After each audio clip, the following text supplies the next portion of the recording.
ऐतिहासिक मौजे म्हातोबाची आळंदी हे गाव शिवशाहीच्या इतिहासातील एक महत्त्वपूर्ण गाव आहे।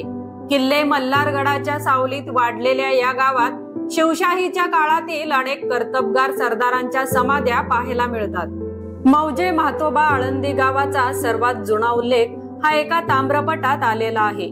कर्नाटक शासनकार राष्ट्रकूट कृष्णराज प्रथम या राजाच्या कारकिर्दीतील आहे। वैशाख अमावस्या, सूर्यग्रहण, प्लवंग संवत्सर शके 690, बुधवार 23 मार्च इसवी सन 768 साली दिलेला आहे। या ताम्रपटाची भाषा संस्कृत दक्षिणात्य वळणाची आहे। पूनक विषयातील म्हणजे पुणे विभागातील, अर्लू म्हणजेच आत्ताचे उरळी जवळील व पुण्यापासून 15 मैलावरील आळंदीय म्हणजेच आत्ताचे आळंदी हे गाव व इतर 1000 गावे ब्राह्मणांना दान दिली असा आशय सापडतो। हा ताम्रपट तळेगाव ढमढेरे येथे सापडला आहे। म्हणजेच 1250 वर्षापूर्वी आळंदी हे गाव या ठिकाणी अस्तित्वात होते। याचा संदर्भ महाराष्ट्र व गोवे शिलालेख संदर्भ सूची स्टेन कोनो खंड 13 पान नंबर 275 ते 282।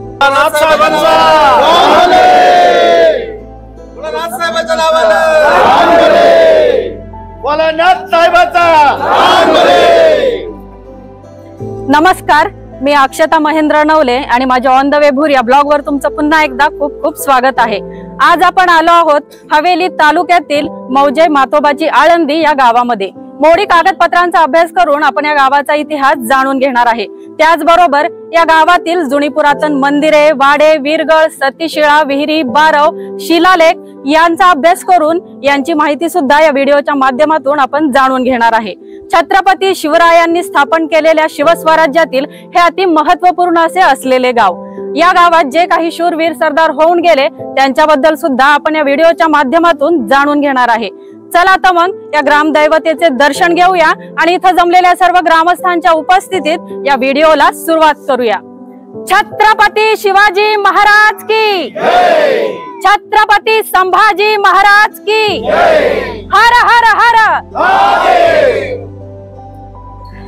तसेच आज आपल्या सोबत या गावचे सुपुत्र माननीय केशव काका तिखे यांच्याकडून सुद्धा आपण या गावाबद्दल थोडीशी माहिती जाणून घेऊया। या ठिकाणी आज आपण या महत्त्वाच्या उत्सवाला जमले असताना पुरातन आपला इतिहास माहिती व्हावा यासाठी नवले सरांनी बरेच परिश्रम घेतलेत, कष्ट घेतलेत। त्यांचा मी प्रथम या ठिकाणी स्वागत करतो। आणि आपला आळंदी म्हातोबाची हे गाव कसं होतं वास्तविक पाहता पुराण काळामध्ये हे पूर्वीचं आळंद, त्याच्यानंतर मग आळंद म्हणणं सोपं अवघड वाटायचं म्हणून पुढे आळंदी झालं। आळंदी झाल्यानंतर मग 1857 साली उमाजी नायकांचं बंड झालं। त्या बंडामध्ये जे काय आपला वरचा मल्हारगडावर खजिना आणि खाली राखण करायचे म्हणून त्याला चोर करायची म्हणून चोराची आळंदी झालं, चोर आळंदी झालं। नंतर चोर म्हणणं पण थोडं अवघड वाटायला लागलं म्हणून ती चोराची आळंदी झालं। आणि या चोराच्या आळंदीचं करता करता 74 ते 1974 ते 1976 सालापर्यंत त्यावेळेच्या सगळ्या कार्यकर्त्यांनी कष्ट घेऊन आपला म्हातोबा दैवत म्हणून म्हातोबाची आळंदी हे आपण गॅजेट केलेलं आहे। हे करत असताना बऱ्याचशा लोकांना त्या ठिकाणी कष्ट झाले होते आणि त्यावेळेचा काळ पाहिला तर आपलं हे पूर्ण दुष्काळी गाव, 8 माही फक्त पिकायचं आणि पुढच्या 3 महिन्यामध्ये प्यायला पाणी नाही असा प्रकार असायचा। परंतु प्रत्येकाने वैयक्तिक हा विचार करून या ठिकाणी 650 हेक्टरचं वसलेलं हे गाव, परंतु आज त्या ठिकाणी जो 600 हेक्टर क्षेत्र हे आज आपण प्रत्येकाने कष्टाने बागायती केलेलं आहे। आणि त्या बागायतीच्या ह्याच्यावर आज आपण सुजलाम सुफलाम असं आपलं संपूर्ण गाव बनलेलं आहे। या गावामध्ये आपल्याकडे ज्या पद्धतीप्रमाणे आपण राष्ट्रीय सण साजरा करतोच, पण त्याचप्रमाणे म्हातोबा जोगेश्वरीचा 10 दिवसाचा उत्सव असेल, नवरात्र उत्सव असेल, त्यानंतर काळ भैरवनाथ जयंती असेल, आपला पांडुरंगाच्या मंदिरामध्ये चैत्र महिन्यातला हरिनाम सप्ताह असेल, यासाठी संपूर्ण गाव एकत्र येऊन हे काम करत असतात। त्याचप्रमाणे मार्गशीर्ष महिन्यामध्ये गावाचा उरूस ज्याला गावची जत्रा म्हणायचे ती पण जत्रा आपल्याकडे मोठ्या या ठिकाणी मोठ्या संख्येने केली जाते। यात्रेमध्ये बरेचसे प्रकार असतात, प्राधान्याने आपल्या स्थानिक लोकांचा गुणगौरव त्या ठिकाणी छबिना असतो, त्यानंतर मग कुस्त्यांचा आखाडा असतो आणि मनोरंजनासाठी लोकनाट्य हे ठेवले जातात। आता अलीकडच्या काळामध्ये काय झाले, लोकनाट्य थोडं लोप पावत चालल्यामुळे आपणही तसा थोडा बदलण्याचा प्रयत्न करायचा आहे आणि या ठिकाणी जास्तीचा होणारा खर्च आपण टाळायचा आहे आणि तो आपण आपलं गाव अजून सुजलाम सुफलाम कसं होईल याचा प्रयत्न करायचा आहे आणि सर्वांच्या सहकार्याने मला वाटतं हे काम काही अवघड नाहीये। असंच जर का सहकार्य केलं, आर्थिक असेल, शारीरिक असेल, मानसिक असेल, तर आपण हे नक्कीच करू शकतो। एवढंच मी आजच्या विषयी बोलतो आणि या ठिकाणी थांबतो। जय महाराष्ट्र, महात्वाचा चांग भले। पुरातन ग्रामदैवत श्री नागेश्वर महाराज मंदिराच्या आवारात शूरवीरांच्या पाऊलखुणा असणाऱ्या वीरगळ पाहायला मिळाल्या। वीरगळ म्हणजे युद्धप्रसंगी वीरमरण आलेल्या योद्ध्याच्या स्मरणार्थ दगडावर कोरलेली त्या वीराची प्रतिमा म्हणजेच वीरगळ। या वीरगळीमध्ये सती गेलेल्या स्त्रीची सुद्धा प्रतिमा कोरलेली पाहायला मिळते। या वीरगळी अंदाजे 1000 वर्षापूर्वीच्या आहेत। यातील काही वीरगळी या पशुधनाची म्हणजेच गाय, म्हैस, बैल यांचे संरक्षण करताना झालेल्या युद्धात वीरगती प्राप्त झालेल्या योद्ध्याच्या आहेत। म्हणजेच मौजे म्हातोबा आळंदी गावाला शूरवीरांचा वारसा हा अगदी सुरुवातीपासूनच लाभलेला आहे। मोडी लिपी कागदपत्रांमध्ये मौजे म्हातोबा आळंदी गावचे पुरातन ग्रामदैवताचे नाव श्री नागेश्वर महादेव मंदिर असे आढळले आहे। हे मंदिर गावामध्ये प्रवेश करताना रस्त्याच्या डाव्या बाजूला पाहायला मिळते। पूर्वीचे आळंदी गाव याच मंदिराच्या आसपास पसरलेले होते। रोगराई किंवा इतर कारणाने हे गाव आत्ता आहे त्या ठिकाणी बसविण्यात आले। आत्ताचे श्री नागेश्वर मंदिर हे उपलब्ध दगडी रचून उभारण्यात आलेले आहे। त्याच जागी पूर्वी यादवकालीन शिल्पकलेचा उत्कृष्ट नमुना असणारे 1000 वर्षापूर्वीचे मंदिर होते। या मंदिराची बांधकाम शैली शुष्क प्रकारची होती। 2 दगड एकमेकांत गुंतवण्यासाठी शिसे ओतले जाईल। खूपच सुंदर असलेले हे मंदिर धार्मिक आक्रमणांवेळी पाडण्यात आली। त्यानंतरच्या काळात ही मंदिरे उपलब्ध दगडीत जमा करून उभारण्यात आली। या मंदिराच्या पाठीमागे 1972च्या आसपास खोदलेला तलाव आहे। या तलावात जुनी पुष्करणी पाहायला मिळते। त्याचबरोबर जुन्या मंदिराचे अवशेषही पाहायला मिळतात। थेऊर येथील चिंतामणी गणपती देवस्थान यांच्या म्हणण्यानुसार या ठिकाणी गणपतीच्या बहिणीचे मंदिर होते। त्यामुळे दरवर्षी गणपती मंदिराचे पुजारी गणेश चतुर्थीच्या वेळी पायी प्रदक्षिणा या ठिकाणी घालतात। पण इतिहासातील हा अमूल्य ठेवा माहिती अभावी लवकरच काळाच्या पडद्याआड जाणार आहे।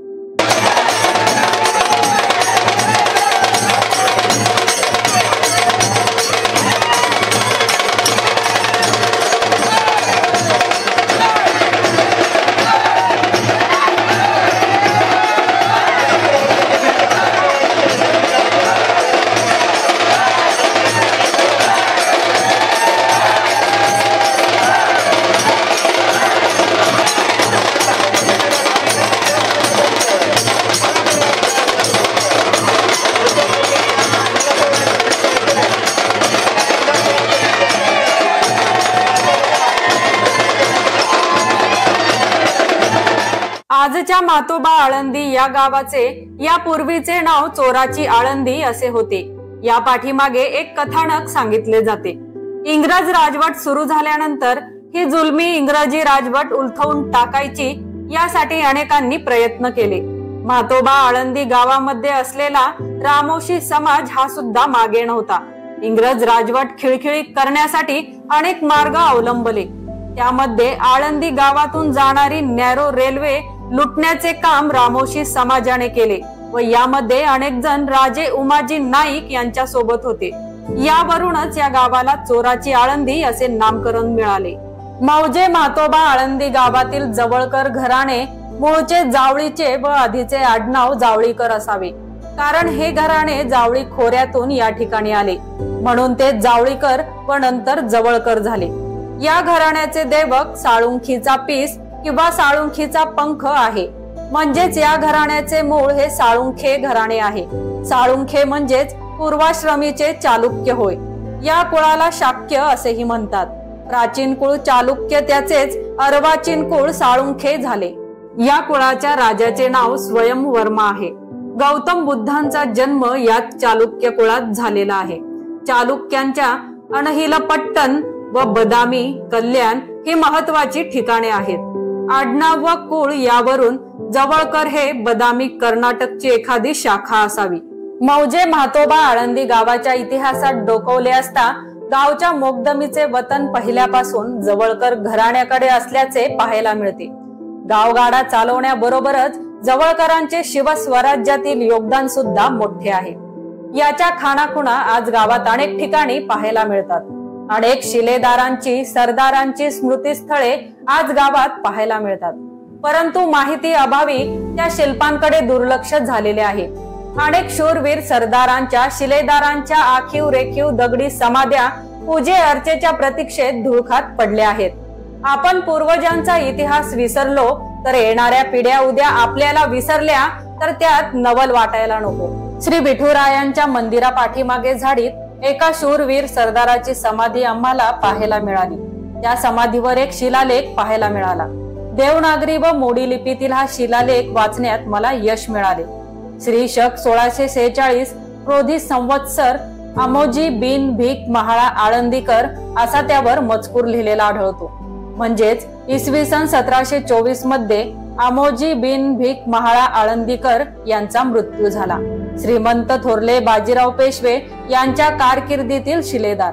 शिवस्वराज्याच्या धामधुमीच्या काळातील त्यांची कारकीर्द खूपच पराक्रमी असावी. श्रीमंत बाजीराव पेशवे यांनी आपल्या दैदिप्यमान कारकिर्दीत अनेक लढाया केल्या. त्यातीलच 1724 मध्ये औरंगाबाद येथे झालेल्या घनघोर लढाईत अमोजी बिन भीक महाळा आळंदीकर यांचा मृत्यू झाला असावा. मोडी कागदपत्रांमध्ये मौजे म्हातोबा आळंदी गावाचा इतिहास खूपच चांगला आहे. ज्याप्रमाणे जवळकर यांच्याकडे मोगदमीचे म्हणजेच पाटीलकीचे वतन होते, त्याप्रमाणे याच गावातील भोंडवे यांच्याकडे चौगुलकीचे वतन होते. तर तिखे घराण्याकडे पूर्वापार चालत आलेले कुलकर्णीपणाचे वतन होते. गावातील श्री पांडुरंग मंदिराबद्दलचे एक महत्वपूर्ण पत्र उपलब्ध आहे. सुभानजी बिन कान्होजी व विटोजी बिन शिवाजी भोंडवे चौगुले यांस भवानजी बिन संक्रोजी व बारोजी बिन दोराजी पाटील जवळकर मौजे मजकूर यांनी पत्र लिहिले की राजश्री उमाजी महादेव कुलकर्णी तिखे यांनी गावचे ओढ्यालगत नूतन देवालय बांधले व श्री पांडुरंगाची स्थापना केली. त्यास उमाजी पंतांचे चिरंजीव विसोबा बापू भोसल्यांचे स्वारी बरोबर आले. त्या समयी पांडुरंगाला तुळशी फुले लावण्याकरिता 2 रुके जमीन इनाम करून देण्यात आली आहे. श्रीमंत थोरले बाजीराव पेशवे यांचे एक आज्ञापत्र मोगदम पाटील जवळकर यांना लिहिलेले आढळते. सुहूर सन 30 अरबेन मया व अलफ म्हणजेच इसवी सन 1739 चे आज्ञापत्र आहे. जोगोजी बिन म्हातोजी जवळकर यांनी विदित केल्याप्रमाणे जोगोजी यांचा बाप म्हातोजी जवळकर व गौरवजी जवळकर यांचा मोगदमीचा म्हणजेच पाटीलकीचा कजिया सरकारात पडला. त्यावेळी अशा गोष्टींमध्ये दिव्य केले जाई. दिव्य म्हणजे खरा किंवा खोटे बोलतो हे ठरवण्याची त्या काळची पद्धत होती. त्या काळी समाज मनावर देव भावनेचा फार मोठा पगडा होता. त्यानुसार दोन्ही फिर्यादीस गावातील किंवा सरकार सांगेल त्या ठिकाणी देवस्थानासमोर दिव्य करायला सांगायचे. यामध्ये दिव्य अनेक प्रकारची असायची. यावेळी मात्र तप्त दिव्य करायला सांगितले होते. या दिव्यामध्ये तप्त लोखंडाचा लाल गोळा हातात ठेवून 7 मंडले म्हणजे 7 पावले चालावे लागत असे व नंतर तो गोळा टाकल्यानंतर हाताला जखम होता कामा नये.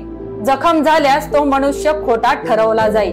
याच दिव्यानुसार सटवाजीचा बाप गौरवजी जवळकर खरा झाला व पुढे मोगदमीचे वतन चालवू लागला. यानंतरचे एक महत्वपूर्ण पत्र सुहूर सन 30 अश्रीन मयाते नल्फे म्हणजेच इसवी सन 1829 मधील आहे.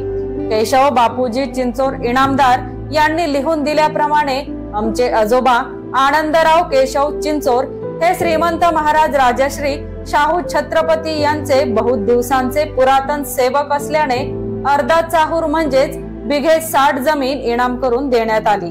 यानंतरचे महत्वाचे पत्र सुहूर सन 30 अश्रीन मयाते नल्फे म्हणजेच 1238 इसवी सन 1828 मध्ये मराठे शाहीचे तोफखाना प्रमुख व सोनोरी गावचे यशवंत सखाराम पानसे यांनी श्री नागेश्वर महादेव यांस श्रावण मासी अभिषेक निमित्त रुके 3 जमीन गावच्या नावाने सनद पत्र व रघुनाथ भट बिन बाळ भट व भगवंत भट बिन गंगाधर भट पुराणिक यांना दानपत्र करून देण्यात आले होते.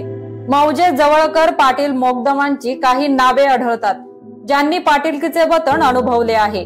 यामध्ये बापूजी बिन दीपाजी पाटील जवळकर, अनाजी बिन कुसाजी पाटील जवळकर, भुलाजी बिन मानाजी पाटील जवळकर अशी काही नावे आढळतात.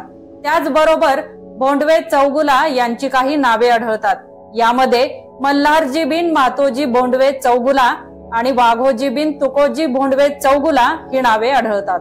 मौजे म्हातोबा आळंदी गावात 250 वर्षांपूर्वी कुळे शेती करत असलेल्या थळांचा उल्लेख मिळतो. यामध्ये जवळदरा, पायगुडदरा, भोंडवादरा, भेरडा, सोनतळई, महारिक, त्रिगुल, गायकवड, खानवटा, वडजाई, खिलपटा, पठार, गावडा, नागझरी, निंभोरा ही थळे आजही गावात आहेत.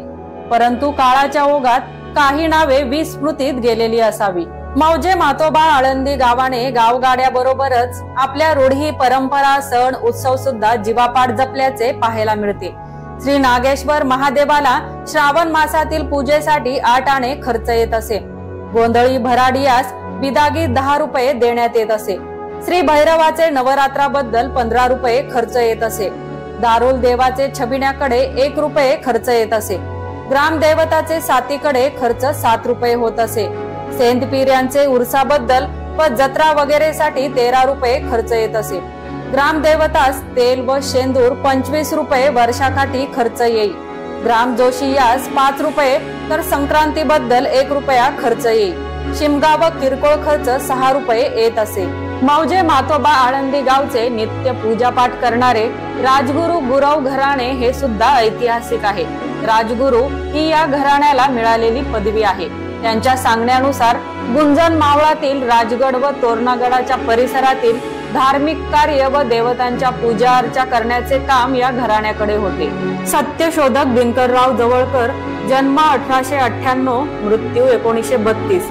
महात्मा ज्योतिराव फुले यांनी चालू केलेली सत्यशोधक चळवळ तितक्याच जिद्दीने व परखडपणे पुढे घेऊन जाण्याचे काम याच गावातील शेतकरी कुटुंबात जन्मलेल्या दिनकरराव जवळकर यांनी केले. दिनकररावांचा जन्म 6 जून 1898 रोजी म्हातोबा आळंदी येथे झाला.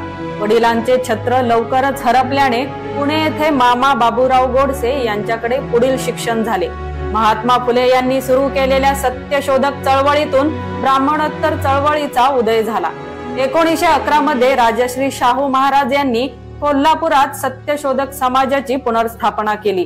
या संघर्षाच्या वातावरणात दिनकरराव जवळकर ब्राह्मणोत्तर चळवळीत सामील झाले. आंतरजातीय विवाहाला कायदेशीर मान्यता मिळण्यासाठी विठ्ठलभाई पटेल यांनी 5 सप्टेंबर 1919 रोजी मुंबई कायदे मंडळात एक बिल सादर केले.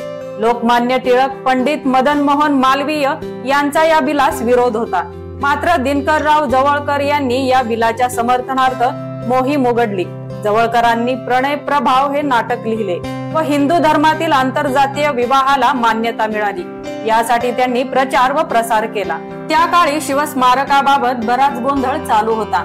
शाहू महाराजांच्या निधनानंतर शिवस्मारक संस्थेचे नेतृत्व ब्राह्मणांच्या हाती गेले. येथून शिवस्मारकाच्या वादाला सुरुवात झाली. शिवस्मारक संस्था मराठ्यांची असावी यामध्ये ब्राह्मणांनी हस्तक्षेप करू नये असे जवळकरांचे मत होते. शिवस्मारक पुराण हे पुस्तक दिनकरराव जवळकरांनी प्रकाशित करून आपल्या मताला विरोध करणाऱ्यांवर टीका केली. केशवराव जेधे, दिनकरराव जवळकर, शंकरराव मोरे, विठ्ठलराव झेंडे या बहुजन समाजातील पुढाऱ्यांनी शिवस्मारक संस्थेच्या सभासद पदाचे राजीनामे दिले. अशा प्रकारे बहुजन समाजासाठी समाज हिताची अशी अनेक कामे दिनकररावांनी केली. त्याचबरोबर इंग्रजांविरुद्ध स्वातंत्र्यासाठी प्रखर लढा त्यांनी उभा केला. दिनकरराव जवळकर व केशवराव जेधे त्यांनी पुढाकार घेऊन पुणे येथे इसवी सन 1928 रोजी शेतकऱ्यांची परिषद घेतली.